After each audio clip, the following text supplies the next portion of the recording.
So each vector has a magnitude. Okay, what's magnitude? Length. When you see magnitude, think length. So we want to talk about the magnitude and direction of the vector. Okay, so the standard assumptions are that first of all, what I said earlier, the tail of the vector is at 0, 0. And so you see this picture over here. Theta is measured in the standard way. It's measured from the positive x-axis. So the angle that we're referring to here is the angle of the arrow that the vector v makes with the positive x-axis. And it's the usual thing. If you create theta with a counterclockwise rotation, theta is positive. If it's a clockwise rotation, theta is negative. Okay, so what's the length of this thing going to be, you guys? The length of this vector in red? I kind of break this class up into major themes. The very first major theme that we talked about, remember, was the Pythagorean theorem, right? Yeah, the next major theme is the 6 trig functions. We're back to the Pythagorean theorem, aren't we? Yeah. These ideas, SOHCAHTOA is another major theme. These ideas repeat over and over again in trigonometry. And many of them in math as well, in algebra, that is. So if you drop this perpendicular and create your friend, the right triangle, then again, now this time I'm going back and forth. Just for simplicity, I'm representing the horizontal component of V with A and the vertical component with B. I'm fickle that way. And so you could think of the length of that side as A, the adjacent side to theta is A, the opposite side you could think of as B. Keep in mind, A and B, if you're in another quadrant, A or B or both could be negative, right? So they could be directed lengths. But that's not going to matter for the length of the hypotenuse, which is the arrow itself. So what's that length going to be? By the way, we're going to assign that a notation. Magnitude V is represented by double vertical bars.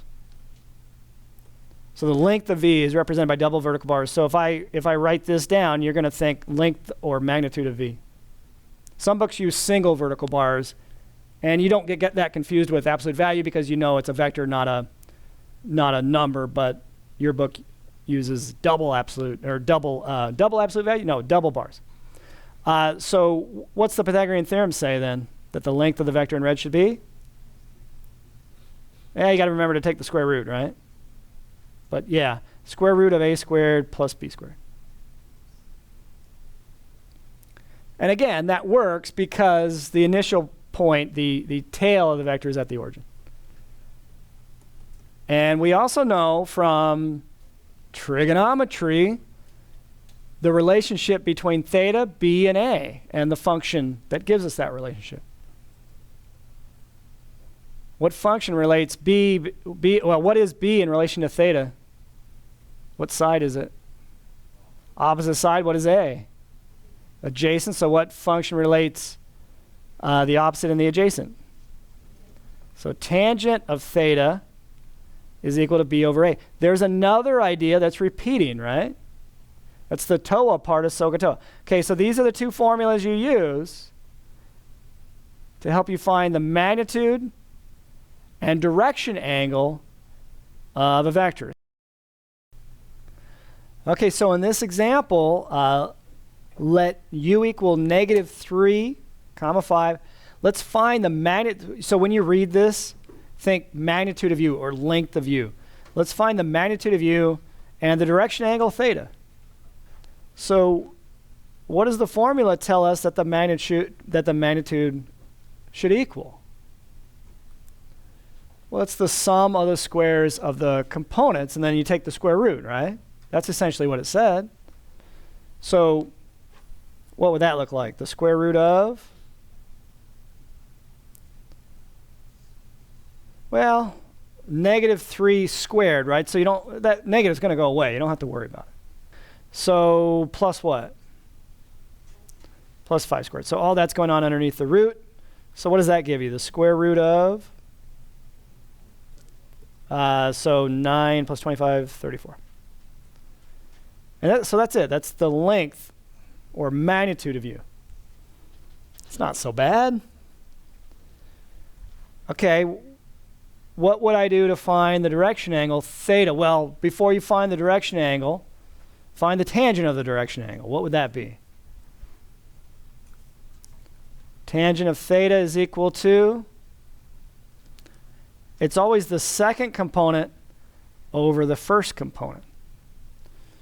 And there's an interesting observation here, if you want to make it.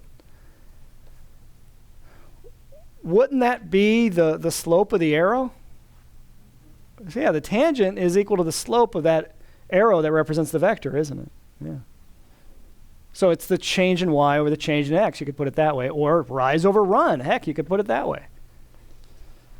Okay, so you have to be careful here. Let's get a decimal approximation for theta. Take your calculator out, if you would.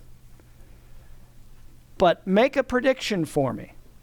So I'm going to take the tangent inverse of both sides to help me figure out what theta is. And when you plug it in the calculator, you can include the negative if you want. So it'll be in front, but that's the same thing. So take the tangent inverse of negative 5/3, but before you actually hit enter, predict for me which quadrant that will be in,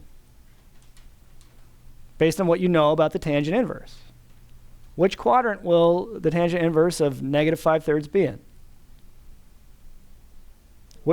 It'll be in the fourth, because the tangent inverse is only defined in two quadrants, first and fourth. And when you take the tangent inverse of something negative, something in the fourth quadrant pops out, right? What quadrant should our angle theta be in? If you graph, so again, you want to think of the tail of u as being at the origin, right? In this kind of scenario, when you're finding theta. So what quadrant would u equals negative 3,5 be in? Remember, when it's in that sort of form with the tail at the origin, you just plot the point, negative 3, negative 5, and then draw from the origin an arrow to that tip at the point negative 3, 5. So what quadrant is that in? It's if you just draw it real. Here's x, here's y. The tail of the vector is at the origin. You go, negative 3 up 5. Whoops, a couple more. 1, 2, 3, 4, 5. Not the best picture I've ever drawn. But you'll get the idea, right? Obviously, that's in the second quadrant, isn't it?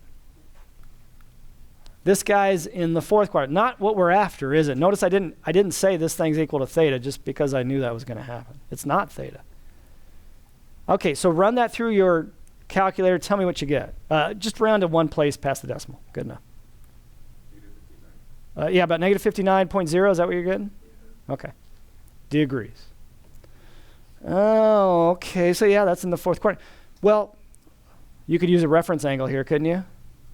So what we're getting is the version of this thing in the fourth quadrant.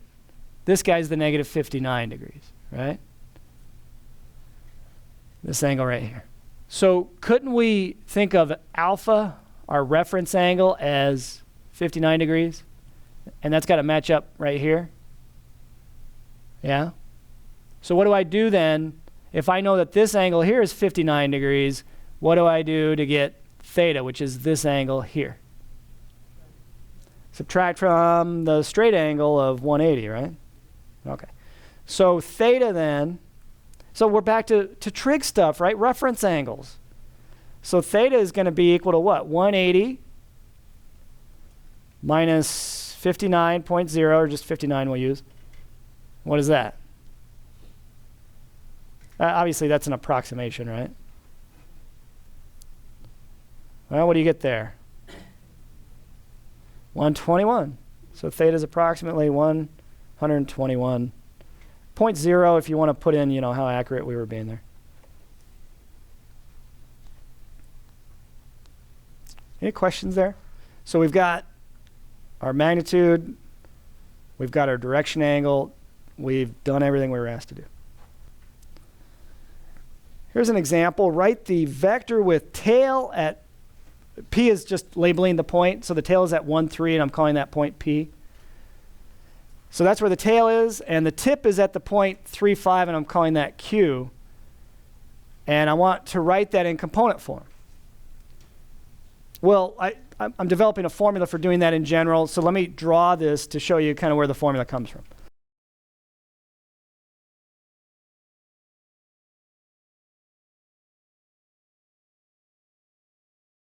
Is it pretty easy visually to get the component form? Remember, the component form, when I say component form, I'm talking about what I originally called delta x, the horizontal component, delta y, the vertical component. And we're referring to between tail and tip, the change in the horizontal versus the change in the vertical. Delta x being the change in the horizontal, delta y, the change in the vertical. So visually, you can see what that is, right? What would that be? Yeah, so the delta x would be 2,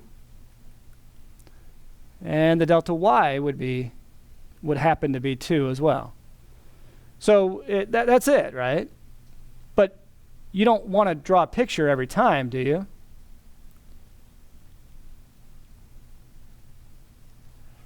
So what's the formula? I love doing this. You guys know the slope formula, right? M is rise over run. Let's use what we know and connect it with what we're doing here. So we know that with regard to slope, we call the delta x, you're used to calling that the run, right? We know that we, in the past, have called delta y the rise. So another way of thinking about it is, we're not finding the slope, right? But it has the same elements of the slope. The component form has the same elements of the slope. We're finding the run for the delta x and the rise for the delta y, aren't we? But you know the slope formula. Remember, y2 minus y1 is your rise, right? x2 minus x1 is your run.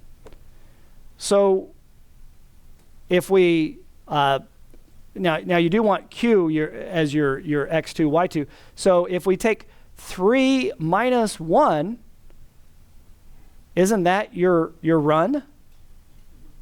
And if we take 5 minus 3, isn't that your rise? Yeah. So take what you're already familiar with, the slope formula, and use it to do something new. So if you want the component form, let's use a more generalized point, when P has coordinates, let's say x1, y1, and Q has coordinates x2, y2, that form then is, okay, I'm going to write PQ. By the way, I should have done that up here in this example. We'll use the notation PQ with a little half arrow above it. And I'll do the same down here. So same situation. The tail is P. And the tip is Q. Then if you want to write that in component form, delta x, delta y, then PQ is going to be, well, x2 minus x1 for the delta x, the same as the run for the slope. Then y2 minus y1, same as the rise for the slope. But again, it's just another way of saying delta x, delta y. Okay, does that make sense? So this is a formula, you guys. You're given 2 points, a tail and a tip. That's a formula for converting that vector with given tail and tip to component form. Now, there's a neat way to think about it in terms of the tail and the tip. What are we doing? We're taking the tip minus the tail. I find that difficult, though, because they both begin with T. But I think it's neat to say. So PQ is also, and it's a neat observation. You take the tip. Well, okay, the tip is a point, minus the tail, but we're really thinking of the same sort of subtracting corresponding coordinates this time, right?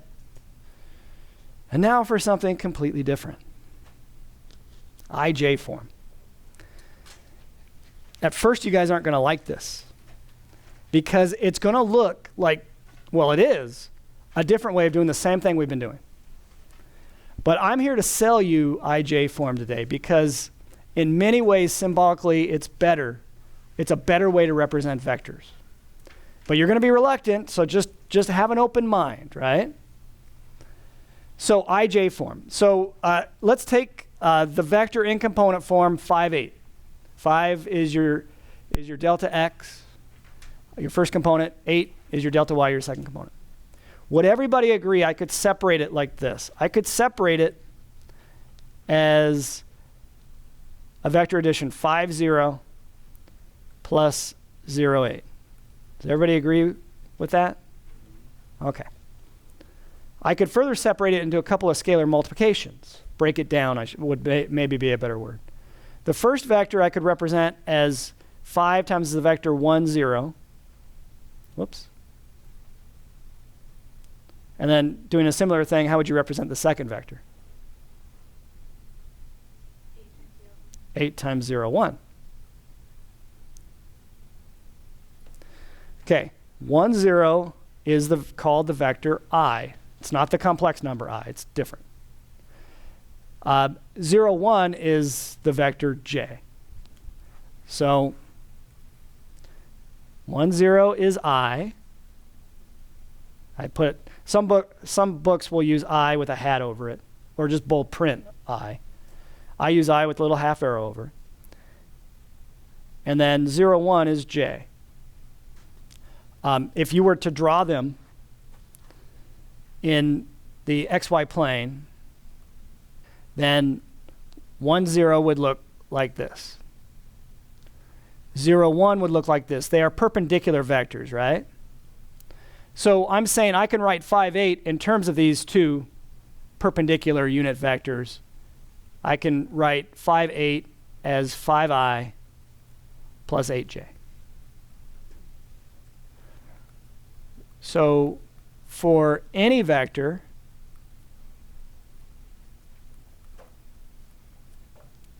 let's say v, I'm going to go back to AB, components AB. Any vector in the plane, v, we can write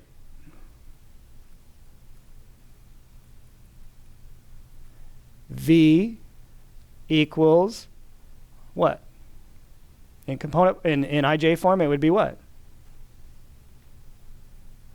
Well, what did we do to write 5, 8 in component form? Ultimately, we just took 5 times I and 8 times j and added them together. So in this case, it would be a times I, in the more general case, a times I plus b times j.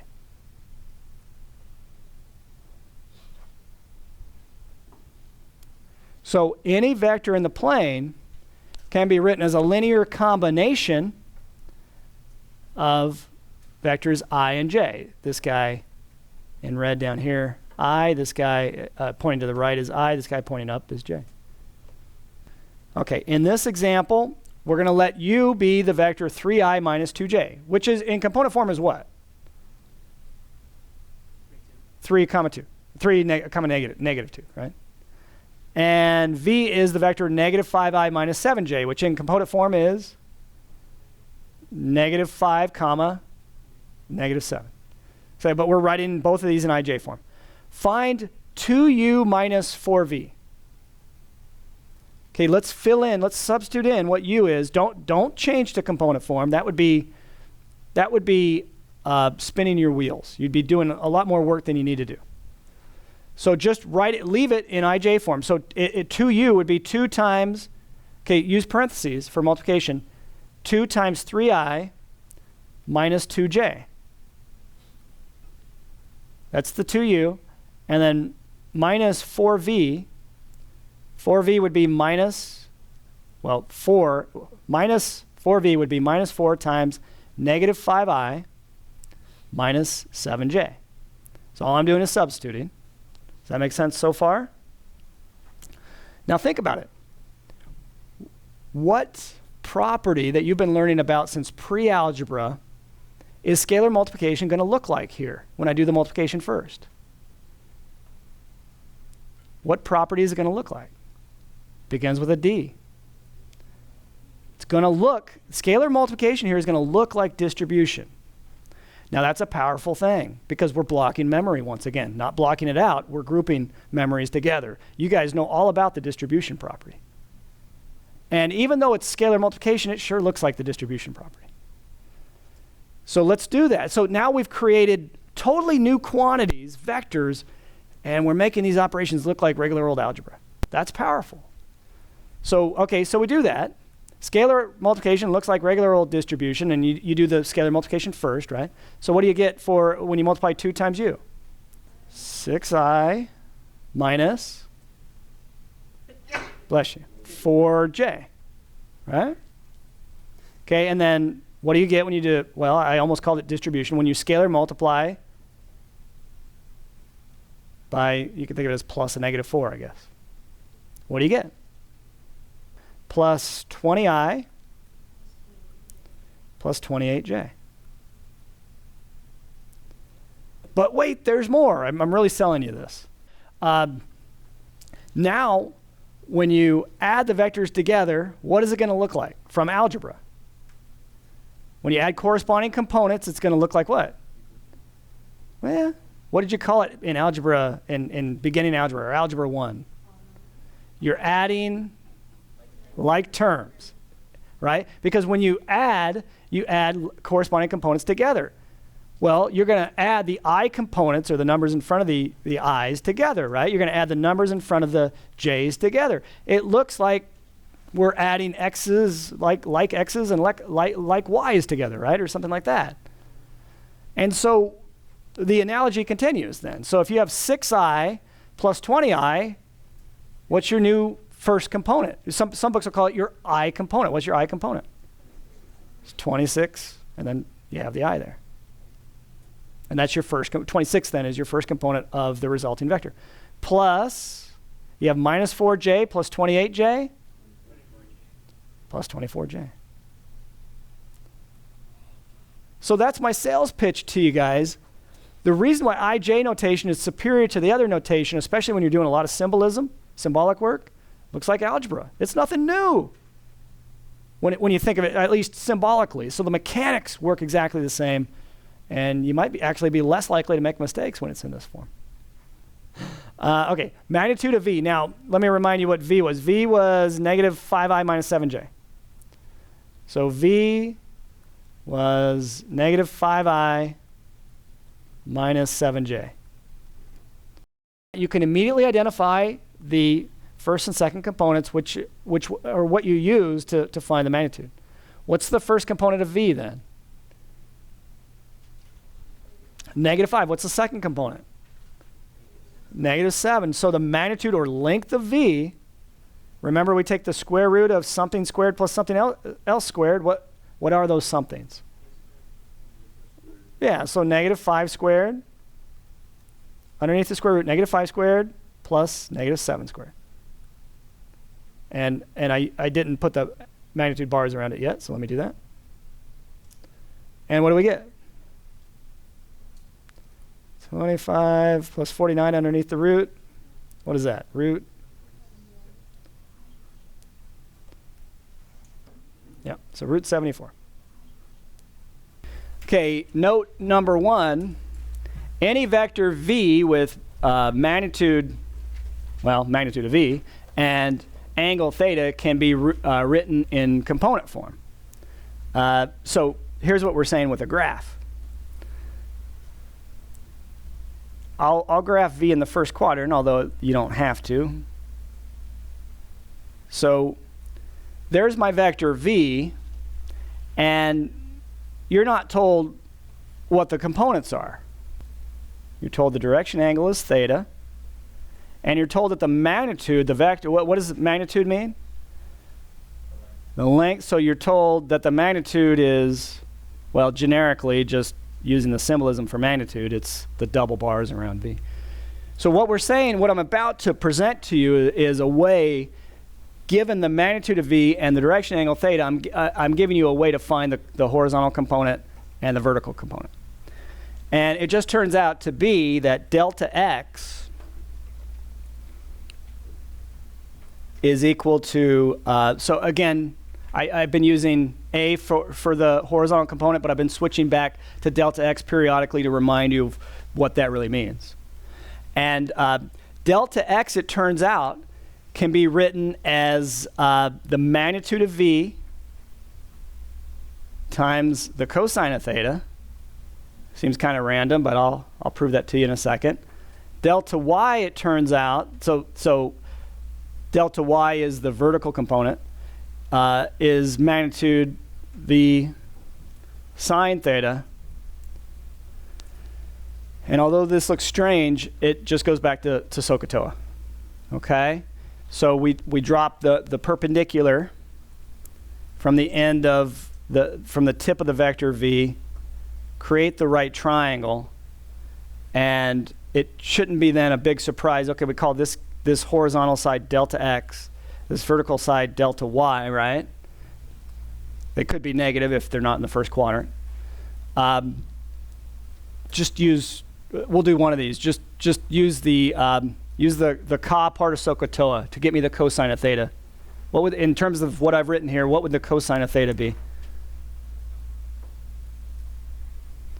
Look at this triangle. The cosine of theta would be the ka part of SOHCAHTOA, right? Cosine equals adjacent delta x over hypotenuse, which is magnitude V.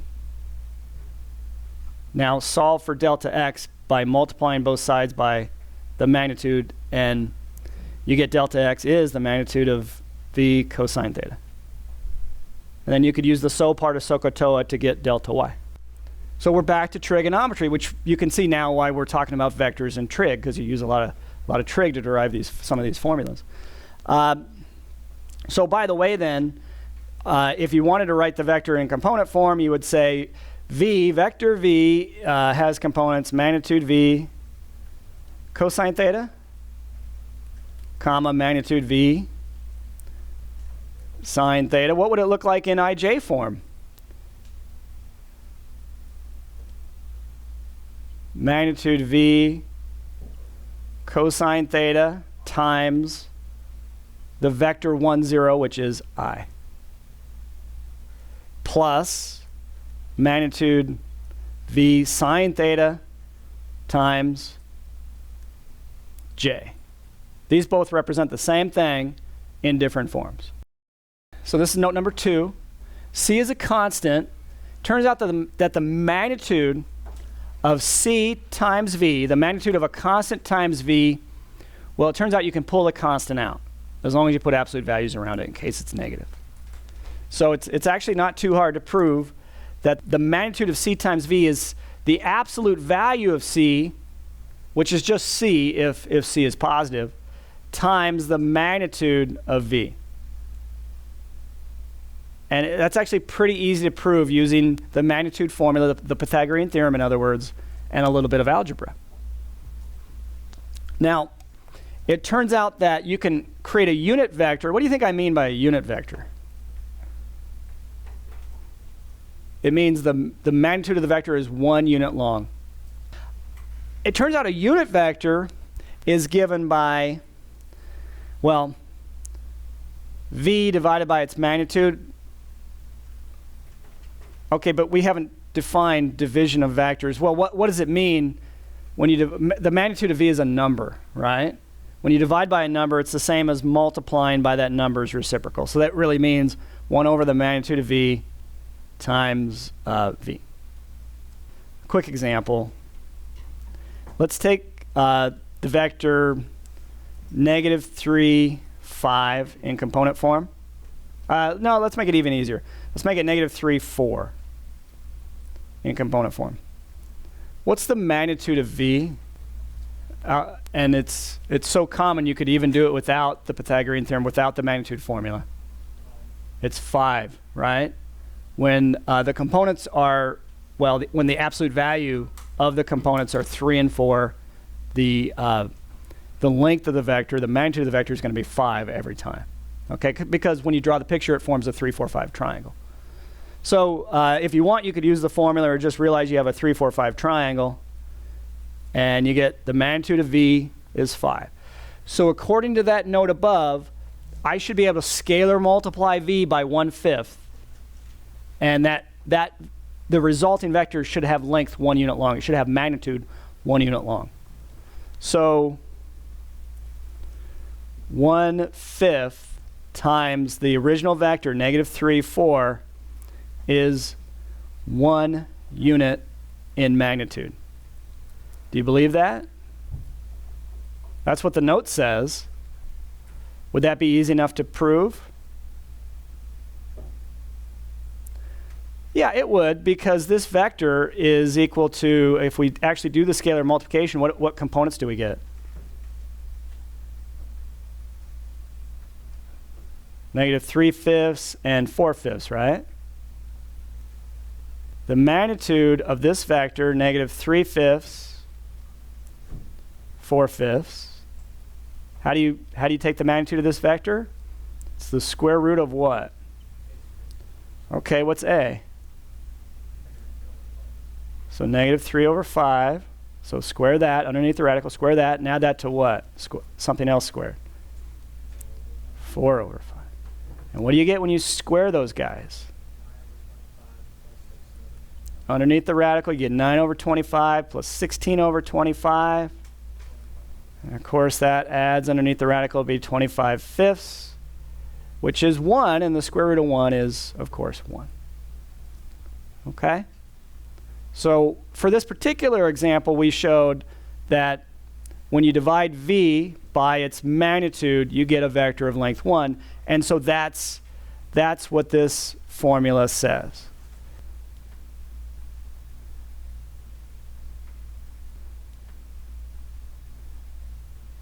Note number 4. Vectors u and v are parallel. That IFF means if and only if. It's a shorthand way of saying if and only if. Vectors u and v are parallel if and only if u is equal to c times v, where c is a scalar. If you separate the pictures and you have a vector like u, maybe it looks like that, what would 2u look like? It would point in the same direction, but it'd be twice as long, right? And if you draw them separately so that one doesn't lie on the other, I mean, if you put them at the same initial point, if you make them have the same tail, then one lies right, then 2u lies right on top of u, or vice versa, right? But if you separate them, which you're allowed to do with vectors, they look parallel. They're parallel line segments, aren't they? So the definition should be clear why we call those two vectors parallel. And so 2 is like c in this case. But it works in general too, because even if c is negative, it reverses the direction, but the line segments are still parallel. The arrows are still parallel, right? So we call two vectors parallel if they're scalar multiples of each other.